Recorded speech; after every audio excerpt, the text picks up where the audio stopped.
24 heures Afrique, heureux d'être des vôtres pour le rendez-vous de l'information continentale. Niamey donne son feu vert à la médiation algérienne pour solutionner la crise au pays. L'initiative algérienne met l'accent, bien entendu, sur l'option politique, laquelle consiste à encourager des réunions avec toutes les parties civiles ou militaires au sein du pays. Une feuille de route encouragée dès le départ par le président Abdelmajid Tebboune. Ahmed Attaf, de son côté, devra se rendre à Niamey d'ici les prochaines heures pour entamer les premiers rounds de discussion.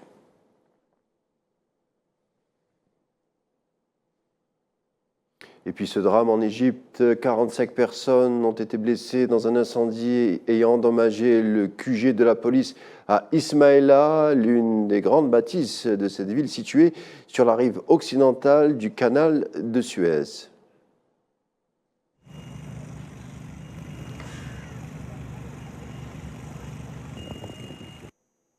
Le président de la transition gabonaise, le général Brice Clotaire Oligui Nguema, s'est rendu à Oyo, à 400 km au nord de Brazzaville, où il a rencontré le chef de l'État congolais, Denis Sassou Nguesso. Le but du déplacement, plaider la restauration du Gabon au sein des institutions sous-régionales, mais aussi relancer les relations en dents de scie entre les deux pays. Donc le sens de ma visite ici répond également à ce que j'ai fait en Guinée équatoriale. Nous sommes des peuples bantous.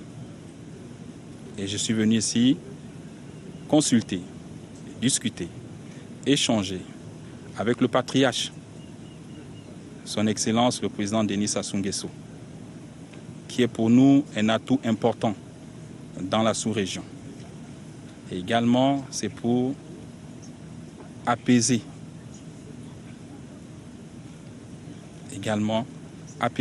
comme je le dis. Pourquoi pas les sanctions? Le Gabon a toujours été un acteur de ces instances, de ces organisations sur-régionales, notamment la CAC, la CEMAC, l'Union africaine. Et donc, nous comptons reprendre notre place dans le concert des nations. Et puis le président congolais Félix Tshisekedi, désigné candidat à l'élection présidentielle prévue en décembre prochain par sa coalition, l'Union sacrée de la nation, au terme du premier congrès de cette plateforme politique dans la capitale Kinshasa, ont rapporté les médias locaux. La résolution portant sur l'investiture de Félix Tshisekedi, adoptée à l'unanimité par les congressistes avant que les membres du présidium de l'Union sacrée de la nation les paraphet, toujours d'après les médias locaux.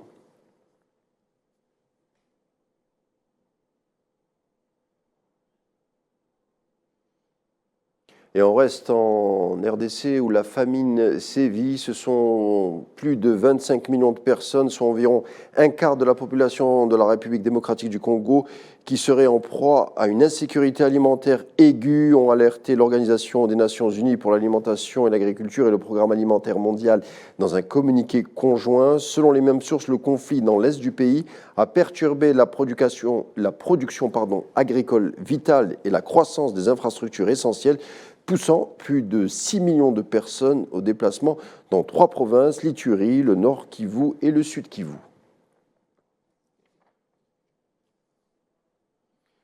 On parle à présent du Nigeria où des réformes controversées avec un taux d'inflation à 25%. L'économie nigérienne fait de plus en plus de sceptiques et les Nigérians ne manquent pas d'exprimer leur colère, tandis que le président Bola Tinubu, fraîchement élu, fait de son mieux pour adoucir les tensions.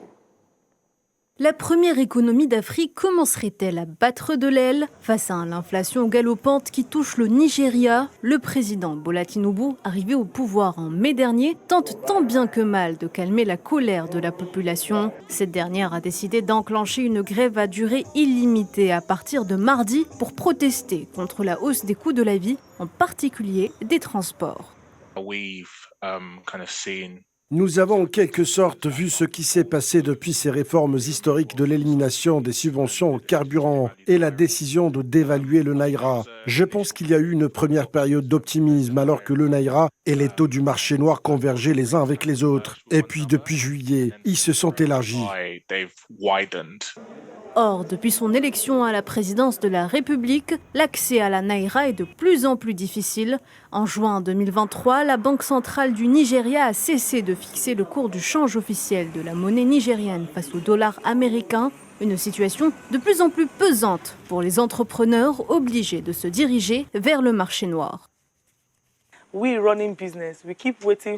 Nous faisons partie du monde des affaires, nous attendons toujours qu'un miracle se produise. Nous continuons à espérer que le dollar diminue, peut-être demain. Par exemple, vous voulez maintenant payer pour une marchandise particulière et le dollar aujourd'hui est à 1020 naira ou 1015 naira. Mais la semaine dernière, le dollar était à 970 naira. C'est beaucoup trop pour moi, je ne peux pas payer 970 naira. À cause de cette chute, les marchandises seront très chères et le peu de profit que nous faisons sera réduit. Face à des réformes controversées et afin d'arriver à un compromis avec les Nigérians, Bola Tinubu a décidé d'augmenter le salaire minimum fédéral pour les travailleurs les moins qualifiés de 25 000 naira par mois, soit 32 $ américains, au cours des 6 prochains mois. Total Energy visé par une plainte au pénal pour des projets pétroliers en Tanzanie et en Ouganda. La compagnie énergétique ne doit plus continuer à alimenter sciemment, librement et impunément le dérèglement climatique, estiment les avocats des associations à l'origine de la plainte.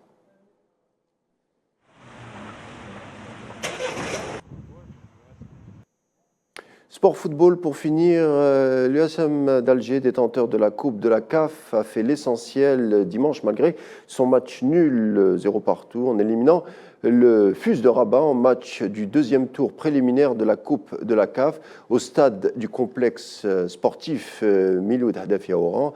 Un nul qui permet tout de même aux Rouges et Noirs de se qualifier pour la phase de poule. Je vous invite à écouter le coach des deux formations en conférence de presse d'après le match au micro de notre envoyé spécial à Oran, Boualem Salini.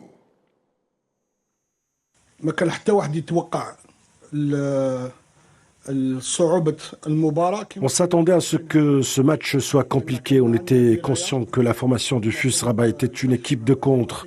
Dans leur championnat, l'équipe a remporté pratiquement tous ses matchs en déplacement. Il y a quelques jours, le FUS s'est imposé en déplacement face au Wydad Casablanca pour dire que cette équipe a du potentiel. 2-0 ça veut dire que l'équipe a un potentiel. On mérite le passage d'Yana. La qualification, on la mérite. Ça n'a pas été facile pour nous. On a joué avec les tripes. Les joueurs ont tout fait pour atteindre notre objectif qui était la phase de poule.